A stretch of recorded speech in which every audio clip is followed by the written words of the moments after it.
ಎಲ್ಲರಿಗೂ ಹೊಸ ವರ್ಷದ ಹಾರ್ದಿಕ ಶುಭಾಶಯಗಳು. ಮಿಂಚಿ ಹೋದ ಕಾಲಕ್ಕೆ ಚಿಂತಿಸಿ ಫಲವಿಲ್ಲ. ನೆನ್ನೆವರೆಗೂ ನಾನು ಹೀಗಾಗಿರ್ಬೇಕಿತ್ತು, ಇದನ್ನ ಮಾಡಬೇಕಿತ್ತು, ಇಷ್ಟು ಗಂಟೆಗಳ ಕಾಲ ಓದಬೇಕಿತ್ತು, ಅಯ್ಯೋ ಟೈಮ್ ಆಗೋಯ್ತು, ಆಲ್ರೆಡಿ ಜಾನ್ವರಿ ಬಂತ, ಪ್ರಿಲಿಮ್ಸ್ ಇನ್ನೇನು ಹತ್ರ ಇದೆ, ಇಷ್ಟು ದಿನ ನಾನು ಇಷ್ಟೆಲ್ಲ ಓದ್ಕೊಂಡಿದ್ದಿದ್ರೆ ಈಗ ಈಸಿ ಆಗ್ತಿತ್ತು, ಅಥವಾ ಈಗ ನಾನು ಏನೇ ಪ್ರಯತ್ನ ಮಾಡಿದ್ರೂ ಕಷ್ಟ ಇದೆ ಬಿಡು, ಈ ಆಟಿಟ್ಯೂಡನ್ನು ತೆಗೆದುಹಾಕಿ ಈ ವರ್ಷ ನನ್ನದು, ಈ ದಿವಸ ನನ್ನದು, ಈ ಗಳಿಗೆ ನನ್ನದು, ಈಗಿರುವಂಥ ಸಮಯದಲ್ಲಿ ನಾನು ಕಂಪ್ಲೀಟ್ ನನ್ನ ಪೊಟೆನ್ಷಿಯಲ್ ಅನ್ನು ನೀಡ್ತೇನೆ, ನನ್ನ 100% ಅನ್ನು ನೀಡಿ ನನ್ನ ಎಫರ್ಟ್ಸ್ ಅನ್ನು ನಾನು ಹಾಕ್ತೇನೆ. ಆ ಮೆಂಟಾಲಿಟಿಯಿಂದ ನೀವು ಓದ್ಕೊಳ್ತಾ ಹೋಗಿ ಅಥವಾ ಇನ್ಯಾವುದೇ ಕೆಲಸ ಮಾಡ್ತಾ ಹೋಗಿ ಕಂಪ್ಲೀಟ್ ಆಗಿ ನಿಮ್ಮನ್ನು ನೀವು ಇನ್ವಾಲ್ವ್ ಮಾಡ್ಕೊಳ್ಳಿ. ನಾಳೆ ನೀವು ರಿಗ್ರೆಟ್ ಮಾಡೋದಕ್ಕೆ ಏನೂ ಇರಬಾರ್ದು. ಈ ರೀತಿಯಾಗಿ ಮುಂಬರುವಂಥ ಎಲ್ಲ ದಿನಗಳಲ್ಲಿ ನೀವು ನಿಮ್ಮ ಎಫರ್ಟ್ಸ್ಗಳನ್ನು ಹಾಕ್ತಾ ಹೋಗಿ ನಿಮಗೆ ಸಕ್ಸಸ್ ಕೂಡ ಹಾಗೆ ಸಿಗ್ತಾ ಹೋಗ್ಲಿ ಅಂತ ಆಶಿಸ್ತಾ 22ನೇ ಸಾಲಿನ ಮೊದಲ ದಿನದ ದಿನಪತ್ರಿಕೆಯನ್ನ ಜನವರಿ 1, 2022ರ ದಿ ಹಿಂದೂ ಸುದ್ದಿ ವಿಶ್ಲೇಷಣೆಯನ್ನ ಕನ್ನಡದಲ್ಲಿ ನಮ್ಮ ಲಾಯಕ್ಸ್ನ ವತಿಯಿಂದ ಪ್ರಾರಂಭಿಸೋಣ. ಇಂದಿನ ಮೊದಲ article, GST council differs tax rate increase on textiles. ಇದನ್ನ ಸಾಮಾನ್ಯ ಅಧ್ಯಯನ ಪತ್ರಿಕೆ 3ರ ಅಡಿಯಲ್ಲಿ ಭಾರತದ ಆರ್ಥಿಕತೆಯ ಅಡಿಯಲ್ಲಿ ಓದ್ಕೊಳ್ಬಹುದಾಗುತ್ತೆ. ಜಿಎಸ್ಟಿಗೆ ಸಂಬಂಧಪಟ್ಟಂತೆ ಐಜಿಎಸ್ಟಿ ಆಗಿರಬಹುದು, ಸಿಜಿಎಸ್ಟಿ ಆಗಿರಬಹುದು, ಎಸ್ಜಿಎಸ್ಟಿ ಆಗಿರಬಹುದು ಅಥವಾ ಜಿಎಸ್ಟಿ ಕೌನ್ಸಿಲ್ ಆಗಿರಬಹುದು, ಇವೆಲ್ಲವುಗಳಿಗೆ ಸಂಬಂಧಪಟ್ಟಂತೆ ಕೆಪಿಎಸ್ಸಿಯ ಯಾವುದೇ ಪರೀಕ್ಷೆಗಳಲ್ಲಿ ಅಥವಾ ಯುಪಿಎಸ್ಸಿಯ ಪರೀಕ್ಷೆಗಳಲ್ಲಿ ಅಥವಾ ಯುಪಿಎಸ್ಸಿ ಪ್ರಿಲಿಮ್ಸ್ ಮೇನ್ಸ್ ಎರಡೂ ಪರೀಕ್ಷೆಗಳಲ್ಲಿ ಮತ್ತು ಯುಪಿಎಸ್ಸಿಯ ಇನ್ಯಾವುದೇ ಪರೀಕ್ಷೆಗಳಲ್ಲೂ ಕೂಡ ಪ್ರಶ್ನೆಗಳನ್ನು ನಾವು ಎಕ್ಸ್ಪೆಕ್ಟ್ ಮಾಡಬಹುದಾಗಿರುತ್ತೆ. ಇತ್ತೀಚೆಗೆ ಅಂದರೆ ಕಳೆದ ಬಾರಿ ಆದಂಥ ಕೆಪಿಎಸ್ಸಿಯ ಪ್ರಿಲಿಮ್ಸ್ ಪರೀಕ್ಷೆಯಲ್ಲಿ ಜಿಎಸ್ಟಿ ಕೌನ್ಸಿಲ್ ಅನ್ನ ಸಂವಿಧಾನದ ಯಾವ ವಿಧಿಯ ಅಡಿಯಲ್ಲಿ ಸೃಜನೆ ಮಾಡಲಾಗಿದೆ ಅನ್ನುವಂಥ ಪ್ರಶ್ನೆಯನ್ನ ಕೇಳಿದ್ದಾರೆ. ಈ ಪ್ರಶ್ನೆಗೆ ನೀವು ತಪ್ಪದೆ ಕಮೆಂಟ್ ಸೆಕ್ಷನ್ ಅಲ್ಲಿ ಉತ್ತರವನ್ನ ತಿಳಿಸಿ. ಜಿಎಸ್ಟಿಯ ಬಗ್ಗೆ ಸಾಕಷ್ಟು ಬಾರಿ ಪ್ರಶ್ನೆಗಳನ್ನ ರಿಪೀಟ್ ಮಾಡಿರೋದಿದೆ, ಹಾಗಾಗಿ ಇದರ ಬಗೆಗಿನ ಮಾಹಿತಿಯನ್ನ ಸ್ಪಷ್ಟವಾಗಿ ನಾವು ತಿಳ್ಕೊಂಡಿರ್ಬೇಕಾಗತ್ತೆ. ಈಗ ಇಲ್ಲಿ ಜಿಎಸ್ಟಿ ಟ್ಯಾಕ್ಸ್ ರೇಟ್ ಅನ್ನ, ತೆರಿಗೆಯ ದರವನ್ನ ಜವಳಿ ಮತ್ತು ಫುಟ್ವೇರ್ ಪಾದರಕ್ಷೆಗಳ ವಿಚಾರದಲ್ಲಿ ಹೆಚ್ಚುಗೊಳಿಸುವಂತ ಒಂದು ನಿರ್ಧಾರ ಈಗಾಗಲೇ ಆಗಿತ್ತು. ಇನ್ನೇನು ಅದು ಕಾರ್ಯರೂಪಕ್ಕೆ ಬರಬೇಕಾಗಿತ್ತು. ಅದನ್ನ ಚಾಲ್ತಿ ಮಾಡುವಂತ ಸಂದರ್ಭದಲ್ಲಿ ಜಿಎಸ್ಟಿ ಕೌನ್ಸಿಲ್ ಅನ್ನುವಂಥದ್ದು ಸದ್ಯಕ್ಕೆ ಕೆಲವು ದಿನಗಳವರೆಗೆ ತನ್ನ ನಿರ್ಧಾರವನ್ನ ಬದಲಾಯಿಸಿದೆ. ಅಂದ್ರೆ ಇನ್ಕ್ರೀಸ್ ಇನ್ ಟ್ಯಾಕ್ಸ್ ರೇಟ್ ಏನಾಗ್ತಿತ್ತು ಅದು ಸದ್ಯಕ್ಕೆ ಆಗದಂತೆ ತಡೆದಿರುವಂಥದ್ದನ್ನ ಆರ್ಟಿಕಲ್ ನಮಗೆ ತಿಳಿಸ್ತಾ ಇರ್ತಕ್ಕಂಥದ್ದು. ಗುಜರಾತ್ ಆಗಿರಬಹುದು, ಪಶ್ಚಿಮ ಬಂಗಾಳ ಆಗಿರಬಹುದು, ಡೆಲ್ಲಿ ಆಗಿರ್ಬೋದು, ತಮಿಳುನಾಡು ಆಗಿರ್ಬೋದು, ಈ ರೀತಿ ಕೆಲವು ರಾಜ್ಯಗಳಿಂದ ಇದನ್ನ ಆಪೋಸ್ ಮಾಡಿದ್ದಾರೆ. ಈ ರೈಸ್ ಆಗುವಂಥದ್ದನ್ನ ಆಪೋಸ್ ಮಾಡಿರೋದ್ರಿಂದ ಸದ್ಯಕ್ಕೆ ಟ್ಯಾಕ್ಸ್ ರೇಟ್ ನಲ್ಲಿ ಯಾವುದೇ ಹೆಚ್ಚಳವಾಗದಂತೆ ಸದ್ಯಕ್ಕೆ ಅದನ್ನ ಹಾಲ್ಟ್ ಮಾಡಿರ್ತಕ್ಕಂಥದ್ದನ್ನ ಇಲ್ಲಿ ನಾವು ಕಾಣಬಹುದಾಗುತ್ತೆ. ಆದ್ರೆ ಈ ರೀತಿ ಪ್ರೈಸ್ ರೈಸ್ ಮಾಡುವಂತ, ಟ್ಯಾಕ್ಸ್ ರೇಟ್ ಅನ್ನ ಹೆಚ್ಚುಗೊಳಿಸುವಂತ ನಿರ್ಧಾರವನ್ನ ಯಾಕೆ ಮಾಡಲಾಗಿತ್ತು? ಫುಟ್ವೇರ್ ಮತ್ತು ಟೆಕ್ಸ್ಟೈಲ್ ಇಂಡಸ್ಟ್ರೀಸ್ಗಳಲ್ಲಿ ಟ್ಯಾಕ್ಸ್ ರೇಟ್ ಅನ್ನ, ಜಿಎಸ್ಟಿ ಟ್ಯಾಕ್ಸ್ ರೇಟ್ ಅನ್ನ ಹೆಚ್ಚುಗೊಳಿಸುವಂತ ನಿರ್ಧಾರ ಯಾತಕ್ಕಿತ್ತು ಅಂತ ಅಂದ್ರೆ, ಈಗಾಗಲೇ ಟೆಕ್ಸ್ಟೈಲ್ಸ್ ಮತ್ತು ಫುಟ್ವೇರ್ನ ವಿಚಾರದಲ್ಲಿ ಆಗ್ತಿದ್ದಂತ ಟ್ಯಾಕ್ಸ್ ಸ್ಟ್ರಕ್ಚರ್ ಏನಿತ್ತು ಅದು ಇನ್ವರ್ಟೆಡ್ ಡ್ಯೂಟಿ ಸ್ಟ್ರಕ್ಚರ್ ಆಗ್ತಾ ಇತ್ತು. ಅದನ್ನ ಕರೆಕ್ಟ್ ಮಾಡ್ಲಿಕ್ಕೆ ಇಂಥ ಒಂದು ನಿರ್ಧಾರವನ್ನ ತಗೊಂಡಿದ್ರು. ಇನ್ವರ್ಟೆಡ್ ಡ್ಯೂಟಿ ಸ್ಟ್ರಕ್ಚರ್ ಅಂದ್ರೆ ಏನು ಅಂತ ಅಂದ್ರೆ, ಯಾವಾಗ ಔಟ್ಪುಟ್ನ ಮೇಲೆ ಹಾಕುವಂತ ಟ್ಯಾಕ್ಸಸ್ ಅನ್ನುವಂಥದ್ದು ಇನ್ಪುಟ್ ಅಂದ್ರೆ ಈ ವಸ್ತುವನ್ನ ತಯಾರು ಮಾಡೋದಕ್ಕೆ ಬಳಸುವಂತ ಇನ್ಪುಟ್ಸ್ಗಳೇನಿರುತ್ತೆ, ರಾ ಮೆಟೀರಿಯಲ್ಸ್ಗಳು, ಅವುಗಳ ಮೇಲೆ ಹಾಕುವಂತ ಟ್ಯಾಕ್ಸಸ್ ಏನಿರುತ್ತೆ, ಈ ಟ್ಯಾಕ್ಸಸ್ಗಿಂತಲೂ ಕೂಡ ಔಟ್ಪುಟ್ನ ಟ್ಯಾಕ್ಸಸ್ಸೇ ಕಡಿಮೆ ಆಗತ್ತೆ. ಅದನ್ನ ಇನ್ವರ್ಟೆಡ್ ಡ್ಯೂಟಿ ಸ್ಟ್ರಕ್ಚರ್ ಅಂತ ಹೇಳಿ ಕರಿತೇವೆ. ಇಲ್ಲಿ ಇನ್ವರ್ಟೆಡ್ ಡ್ಯೂಟಿ ಸ್ಟ್ರಕ್ಚರ್ನಿಂದಾಗಿ inverse accumulation of input tax credit ಅನ್ನುವಂಥದ್ದು ಆಗತ್ತೆ. ಇದರಿಂದಾಗಿ ಸಾಕಷ್ಟು ಬಾರಿ ಹಣವನ್ನ ಗೌರ್ಮೆಂಟ್ ಅನ್ನುವಂಥದ್ದು ರೀಫಂಡ್ ಮಾಡಬೇಕಾಗಿ ಬರುತ್ತೆ. ಹಾಗಾಗಿ ಇದು ಗೌರ್ಮೆಂಟಿಗೆ ಹೊರೆ ಆಗುತ್ತೆ, ಸರ್ಕಾರಕ್ಕೆ ಇದು ಲಾಸ್ ಅನ್ನ ಉಂಟು ಮಾಡುತ್ತೆ. ಇನ್ವರ್ಟೆಡ್ ಡ್ಯೂಟಿ ಸ್ಟ್ರಕ್ಚರ್ನಿಂದಾಗಿ ಸ್ಟ್ರೀಮ್ ಆಫ್ ರೆವಿನ್ಯೂ ಔಟ್ಫ್ಲೋ ಅನ್ನುವಂಥದ್ದಾಗತ್ತೆ. ಸರ್ಕಾರಕ್ಕೆ ಇನ್ಫ್ಲೋ ಆಗದ ಬದಲಾಗಿ ಔಟ್ಫ್ಲೋ ಅನ್ನುವಂಥದ್ದು ಆಗುತ್ತೆ. ಇದರಿಂದಾಗಿ ಗೌರ್ಮೆಂಟ್ ಅನ್ನುವಂಥದ್ದು ಈ ಡ್ಯೂಟಿ ಸ್ಟ್ರಕ್ಚರ್ ಈಗಾಗಲೇ ಟೆಕ್ಸ್ಟೈಲ್ಸ್ ಮತ್ತು ಫುಟ್ವೇರ್ನ ವಿಚಾರದಲ್ಲಿ ಏನಿತ್ತು ಇದನ್ನ ಮತ್ತೆ ತಿರುಗಿ ನೋಡುವಂತ ಕಾರ್ಯ ಆಯಿತು. ಫುಟ್ವೇರ್ನ ವಿಚಾರದೊಂದರಲ್ಲಿಯೇ ಸರ್ಕಾರವು ಪ್ರತಿ ವರ್ಷದಲ್ಲಿ 2,000 ಕೋಟಿಯಷ್ಟು ಹಣವನ್ನ ರೀಫಂಡ್ ಮಾಡ್ತಾ ಇದೆ. ಹಾಗಾಗಿ ಇನ್ವರ್ಟೆಡ್ ಡ್ಯೂಟಿ ಸ್ಟ್ರಕ್ಚರ್ನ ಎಫೆಕ್ಟ್ ಆಗದೇ ಇರಲಿ ಅಂತ ಹೇಳಿ ಈಗ ಈ ಒಂದು ಟ್ಯಾಕ್ಸ್ ರೈಸ್ ಅನ್ನು ಮಾಡೋದಕ್ಕೆ ಹೊರಟಿತ್ತು. ಸದ್ಯಕ್ಕೆ ಅದಕ್ಕೆ ಕೆಲವು ರಾಜ್ಯಗಳಿಂದ ಅಪೋಸಿಷನ್ ಬಂದಿರೋದ್ರಿಂದ ಈ ನಿರ್ಧಾರವನ್ನ ಪರ್ಮನೆಂಟ್ ಆಗಲ್ಲ, ಟೆಂಪರವರಿಯಾಗಿ ಹಾಲ್ಟ್ ಮಾಡಲಾಗಿದೆ. ಸದ್ಯದಲ್ಲಿ ಮ್ಯಾನ್ ಮೇಡ್ ಫೈಬರ್ನ ಮೇಲೆ 18% ಶೇಕಡ 18ರಷ್ಟು, ಯಾರ್ನ್ನ ಮೇಲೆ ಶೇಕಡ 12ರಷ್ಟು, ಹಾಗೆ ಫ್ಯಾಬ್ರಿಕ್ನ ಮೇಲೆ ಶೇಕಡ 5ರಷ್ಟು ನಾವು ಈ ಟ್ಯಾಕ್ಸ್ ರೇಟ್ ಅನ್ನ ಕಾಣಬಹುದಾಗತ್ತೆ. ಅಪರೆಲ್ ಮತ್ತು ಕ್ಲಾತಿಂಗ್ ನಲ್ಲಿ ಅಪ್ ಟು 1,000 ಪರ್ ಪೀಸ್ನಷ್ಟು ಕರೆಂಟ್ಲಿ ಜಿಎಸ್ಟಿಯನ್ನ ಅಟ್ರಾಕ್ಟ್ ಮಾಡ್ತಾ ಇದೆ. ಈ ರೀತಿ ತೆರಿಗೆಯನ್ನು ಹೆಚ್ಚುಗೊಳಿಸೋದ್ರಿಂದ ಋಣಾತ್ಮಕವಾದಂಥ ಪರಿಣಾಮ ಉಂಟಾಗುತ್ತೆ. ಇದರಿಂದಾಗಿ ಡಿಮ್ಯಾಂಡ್ನಲ್ಲಿ ಕುಸಿತ ಉಂಟಾಗುತ್ತೆ, ರಿಸೆಷನ್ ಕೂಡ ಆಗಬಹುದಾಗಿರುತ್ತೆ.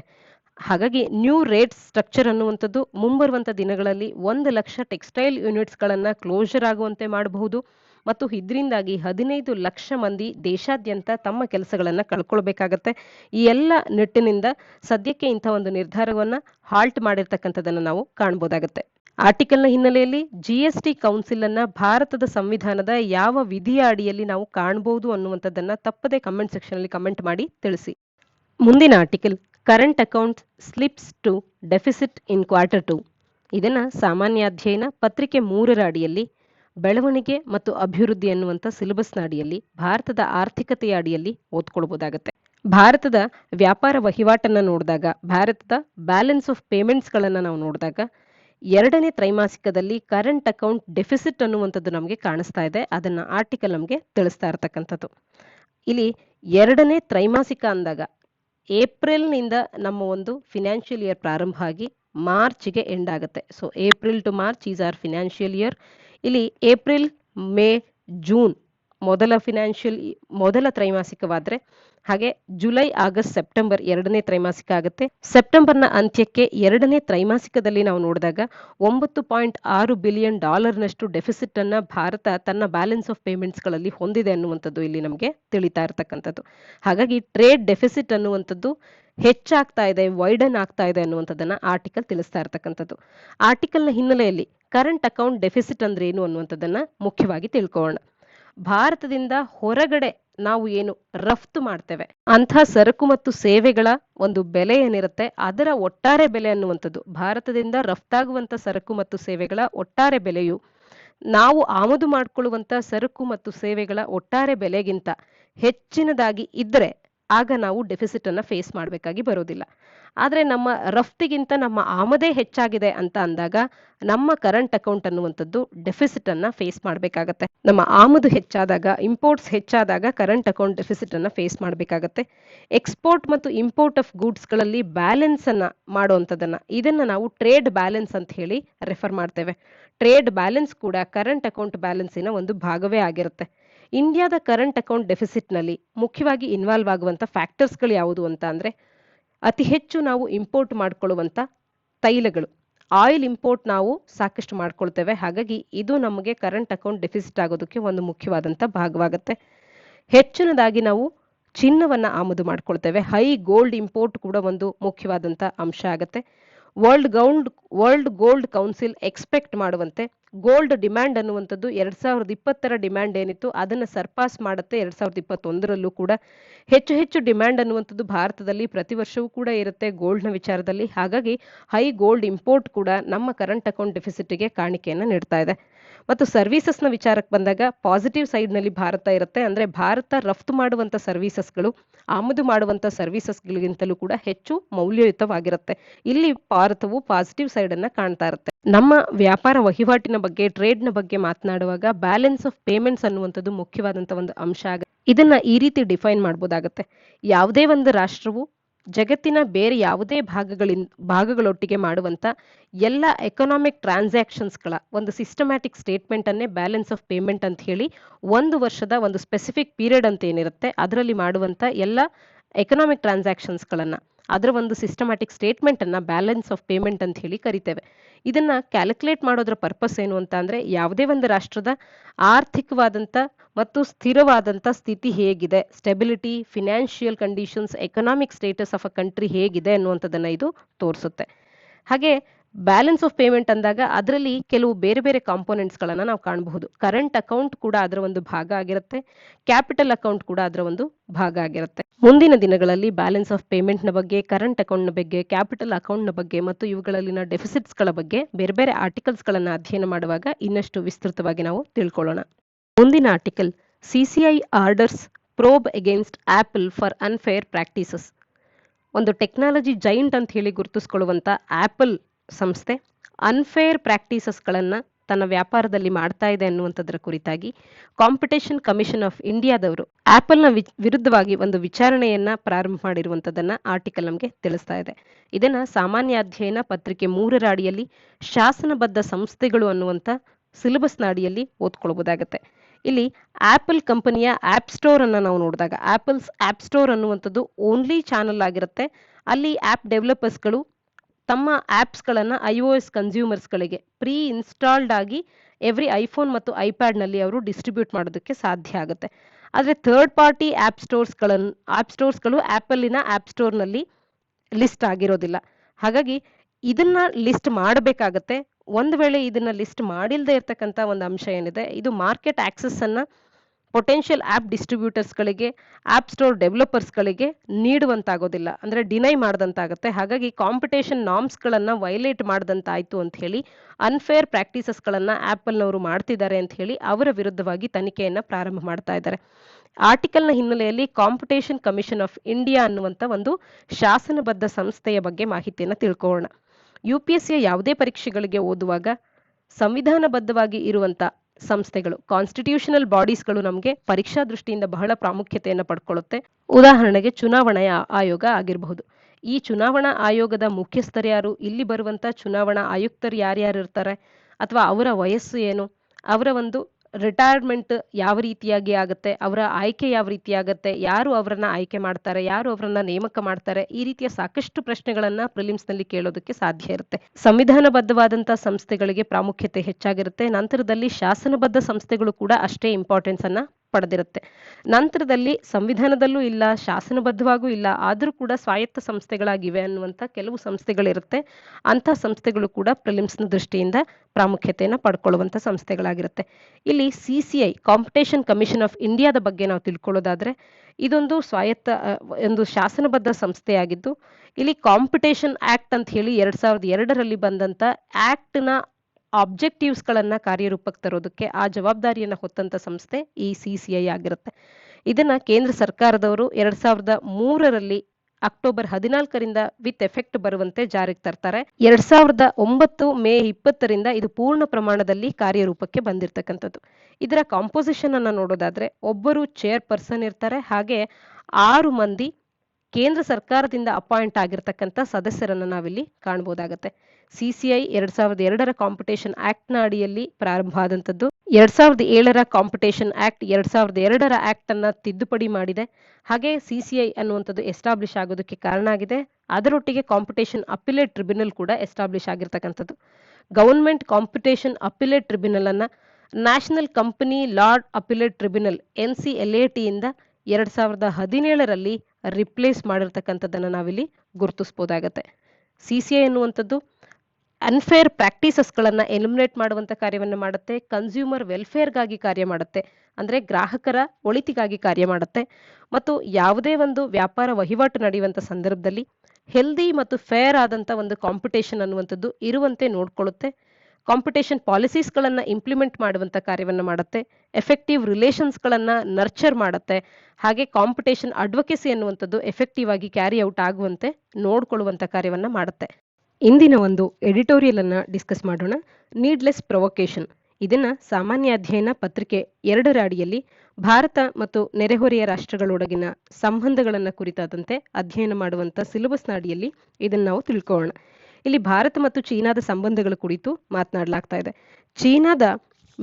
ಚೀನಾದ ಸಿವಿಲ್ ಅಫೇರ್ಸ್ ಮಿನಿಸ್ಟ್ರಿ ಈಗ ಭಾರತದ ಅರುಣಾಚಲ್ ಪ್ರದೇಶಕ್ಕೆ ಸೇರಿರ್ತಕ್ಕಂಥ ಪ್ರದೇಶಗಳ 15 ಸ್ಥಳಗಳಿಗೆ ತನ್ನದೇ ಆದಂಥ ಹೆಸರುಗಳನ್ನು ನೀಡಿದೆ. ಅಂದರೆ ಚೀನಾದ ಹೆಸರುಗಳನ್ನು, ಸ್ಟ್ಯಾಂಡರ್ಡೈಸ್ಡ್ ನೇಮ್ಸ್ಗಳನ್ನು ನೀಡೋದ್ರ ಮುಖಾಂತರವಾಗಿ ತನ್ನ ಅಫಿಷಿಯಲ್ ಚೈನಾದ ಮ್ಯಾಪ್ಸ್ಗಳಲ್ಲಿ ಈ ಪ್ಲೇಸಸ್ಗಳನ್ನು ಭಾರತಕ್ಕೆ ಸೇರಿದಂಥ ಪ್ಲೇಸಸ್ಗಳು ಅಂತ ಹೇಳಿ ಗುರುತಿಸಿದೆ. ಹಾಗಾಗಿ ಈ ಆರ್ಟಿಕಲ್ ಅನ್ನು ನಾವು ಡಿಸ್ಕಸ್ ಮಾಡ್ತಾ ಇರ್ತಕ್ಕಂಥದ್ದು. ಭಾರತದ ವಿದೇಶಾಂಗ ವ್ಯವಹಾರಗಳ ಸಚಿವಾಲಯವು ಚೈನಾದ ಈ ರೀತಿಯ ಒಂದು ನಡೆಯನ್ನ ಡಿಸ್ಮಿಸ್ ಮಾಡಿದೆ. ಚೈನಾ ಈ ರೀತಿ ನಮ್ಮನ್ನ ಮುತ್ತಿಗೆ ಹಾಕುವಂತ ಒಂದು ಕಾರ್ಯವನ್ನ ಮಾಡುವಂತಿಲ್ಲ ಅಂತ ಹೇಳಿ ತಿಳಿಸಿರ್ತಕ್ಕಂಥದ್ದು. ಅರುಣಾಚಲ್ ಪ್ರದೇಶ್ ಅನ್ನುವಂಥದ್ದು ಯಾವತ್ತೂ ಕೂಡ ಭಾರತದ ಒಂದು ಬಹುಮುಖ್ಯವಾದಂಥ ಅಂಗ ಆಗಿತ್ತು. ಇವತ್ತೂ ಕೂಡ ಭಾರತದ ಒಂದು ಇಂಟಿಗ್ರಲ್ ಪಾರ್ಟ್ ಆಗಿದೆ, ಮುಂದೆಯೂ ಕೂಡ ಆಗಿರುತ್ತೆ ಅನ್ನುವಂಥದ್ದನ್ನ ಇಲ್ಲಿ ತಿಳಿಸ್ತಾ ಇರ್ತಕ್ಕಂಥದ್ದು. ಅಫಿಷಿಯಲ್ ಚೈನಾದ ಮ್ಯಾಪ್ಸ್ಗಳಲ್ಲಿ ಅರುಣಾಚಲ್ ಪ್ರದೇಶದ ಸ್ಥಳಗಳನ್ನ ಸೌತ್ ಟಿಬೆಟ್, ಅಂದ್ರೆ ಟಿಬೆಟಿನ ದಕ್ಷಿಣ ಭಾಗ ಅಂತ ಹೇಳಿ ಗುರುತಿಸಿದಾಕ್ಷಣ ಅದು ಭಾರತದ ಇಂಟಿಗ್ರಲ್ ಭಾಗ ಆಗುವಂಥದ್ದನ್ನ ತಪ್ಪಿಸುವಂತಿಲ್ಲ ಅಂತ ಹೇಳಿ ಭಾರತದ ವಿದೇಶಾಂಗ ಸಚಿವಾಲಯ ತಿಳಿಸ್ತಾ ಇರ್ತಕ್ಕಂಥದ್ದು. ಇಲ್ಲಿ ಅಸೈನಿಂಗ್ ಇನ್ವೆಂಟೆಡ್ ನೇಮ್ಸ್ ಅನ್ನುವಂಥದ್ದು ಯಾವುದೇ ಗ್ರೌಂಡ್ ರಿಯಾಲಿಟಿಯನ್ನ ಬದಲು ಮಾಡೋದಿಲ್ಲ ಅನ್ನುವಂಥದ್ದನ್ನ ಭಾರತದ ಎಕ್ಸ್ಟರ್ನಲ್ ಅಫೇರ್ಸ್ ಮಿನಿಸ್ಟ್ರಿ ತಿಳಿಸ್ತಾ ಇದೆ. 2017ರಲ್ಲೂ ಕೂಡ ಇಂಥ ಕಾರ್ಯಗಳನ್ನ ಈಗಾಗಲೇ ಚೈನಾದ ಅಥಾರಿಟೀಸ್ಗಳು ಮಾಡಿರ್ತಕ್ಕಂಥದ್ದು. ಆಗಲೂ ಕೂಡ ಅಫಿಷಿಯಲ್ ನೇಮ್ಸ್ಗಳನ್ನ ಚೈನಾದ ಅರುಣಾಚಲ್ ಪ್ರದೇಶದ 6 ಪ್ಲೇಸಸ್ಗಳಿಗೆ ಚೀನಾದವರು ಅಫಿಷಿಯಲ್ ನೇಮ್ಸ್ಗಳನ್ನ ಆಗಲೂ ಕೂಡ 2017ರಲ್ಲಿ ಕೂಡ ನೀಡಿದ್ರು. ದಲೈಲಾಮಾ ಅವರ ಭಾರತದ ಭೇಟಿಯನ್ನ ವಿರೋಧಿಸ್ತಾ ಚೈನಾ ಇಂಥ ಒಂದು ನಡೆಯನ್ನ 2017ರಲ್ಲೂ ಕೂಡ ಇಟ್ಟಿತ್ತು. ಆದ್ರೆ ಇವತ್ತು ಮಾಡ್ತಿರ್ತಕ್ಕಂಥ ನಡೆ ಏನಿದೆ, ಇದು 8 ಟೌನ್ಸ್ಗಳ ಹೆಸರಷ್ಟೇ ಅಲ್ಲದೆ 4 ಬೆಟ್ಟಗಳನ್ನ, 2 ನದಿಗಳನ್ನ, ಮೌಂಟೇನ್ ಪಾಸಸ್ಗಳನ್ನ ಕೂಡ ನಮ್ಮವೇ ಅಂತ ಹೇಳಿ ಗುರುತಿಸುವಂತ ಕಾರ್ಯವನ್ನ ಇವತ್ತು ಚೈನಾದ ಅಥಾರಿಟೀಸ್ ಮಾಡ್ತಾ ಇರ್ತಕ್ಕಂಥದ್ದು. ಅರುಣಾಚಲ್ ಪ್ರದೇಶದ 25 ಜಿಲ್ಲೆಗಳ ಪೈಕಿ 11 ಜಿಲ್ಲೆಗಳನ್ನ ನಮ್ಮವು ಅಂತ ಹೇಳಿ ಗುರುತಿಸ್ಕೊಳ್ತಾ ಇದ್ದಾವೆ. ಇದುವರೆಗೂ ಅರುಣಾಚಲ್ ಪ್ರದೇಶದ ಕೆಲವು ಭಾಗಗಳನ್ನ ನಮ್ಮದು ಅಂತ ಹೇಳಿ ಗುರುತಿಸ್ತಿದ್ದಂತ ಚೈನಾ ಈಗ ಇಷ್ಟು ಹೆಚ್ಚಿನ ಭಾಗಗಳನ್ನ ಗುರುತಿಸ್ತಾ ಇರ್ತಕ್ಕಂಥದನ್ನ ನೋಡಿದಾಗ ಹೋಲ್ ಸ್ಟೇಟ್ ಅನ್ನ, ಇಡೀ ರಾಜ್ಯವೇ ನಮ್ಮದು ಅಂತ ಹೇಳಿ ಕ್ಲೈಮ್ ಮಾಡುವತ್ತ ಅವರು ಸಾಗಿದ್ದಾರೆ ಅನ್ನೋದನ್ನ ಇದು ಒಂದು ನಡೆಯಾಗಿ ತೋರಿಸುತ್ತೆ. ಆದ್ರೆ ಇದರ ಬಗೆಗೆ ಭಾರತದ ಎಕ್ಸ್ಟರ್ನಲ್ ಅಫೇರ್ಸ್ ಮಿನಿಸ್ಟ್ರಿ ಹೇಳುವಂತೆ ಇದು ಸಿಂಬಾಲಿಕ್ ಆದಂತ, ಅಂದ್ರೆ ಇಲ್ಲಿ ಒಂದೇನೋ ಸೂಚನೆಯನ್ನ ನೀಡೋದಕ್ಕೆ ಹೊರಟಿದ್ದಾರೆ. ಲಾರ್ಜ್ಲಿ ಇದು ಸಿಂಬಾಲಿಕ್ ಆದಂತ ಒಂದು ನಡೆ ಆಗಿದೆ. ಇದರಿಂದಾಗಿ ಯಾವುದೇ ಗ್ರೌಂಡ್ ರಿಯಾಲಿಟೀಸ್ಗಳು ಬದಲಾಗೋದಿಲ್ಲ ಅನ್ನುವಂಥದ್ದನ್ನ ತಿಳಿಸ್ತಾ ಇರ್ತಕ್ಕಂಥದ್ದು. ಇಂದಿನಿಂದ ಅಂದ್ರೆ 2022ರ ಜನವರಿ 1ರಿಂದ ಹೊಸ ಬಾರ್ಡರ್ ಲಾ ಅನ್ನುವಂಥದ್ದು ಜಾರಿಗೆ ಬರ್ತಾ ಇದೆ ಚೀನಾದಲ್ಲಿ. ಇದನ್ನ ಮಾರ್ಚ್ 2021ರಲ್ಲಿ ಪ್ರಪೋಸ್ ಮಾಡಲಾಗಿತ್ತು.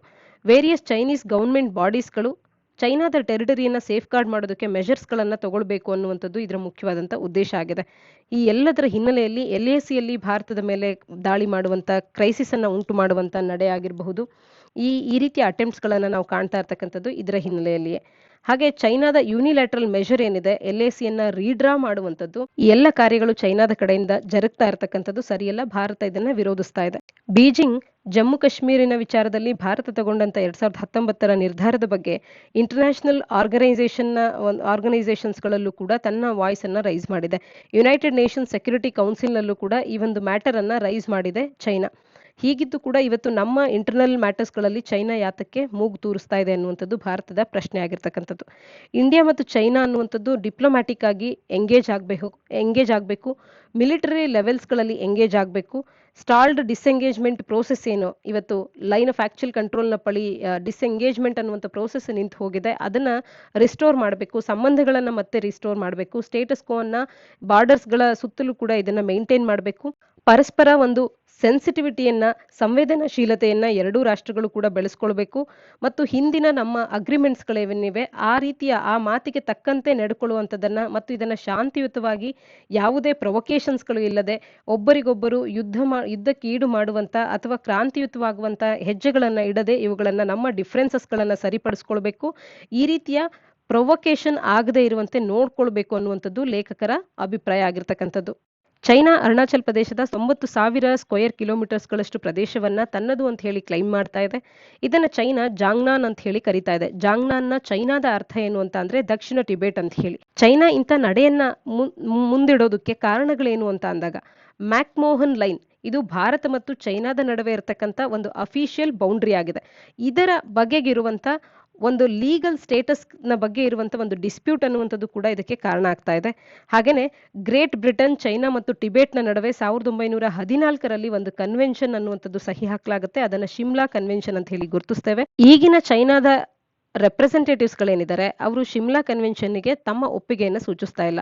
ಟಿಬೇಟ್ ಯಾವುದೇ ಸ್ವತಂತ್ರವಾದಂಥ ಒಂದು ಅಥಾರಿಟಿ ಅಲ್ಲ, ಹಾಗಾಗಿ ಅದಕ್ಕೆ ಸ್ವಾತಂತ್ರ್ಯ ಇಲ್ಲ ಯಾವುದೇ ಒಂದು ಅಂತಾರಾಷ್ಟ್ರೀಯ ಅಗ್ರಿಮೆಂಟ್ಸ್ಗಳನ್ನ ಸಹಿ ಹಾಕೋದಕ್ಕೆ.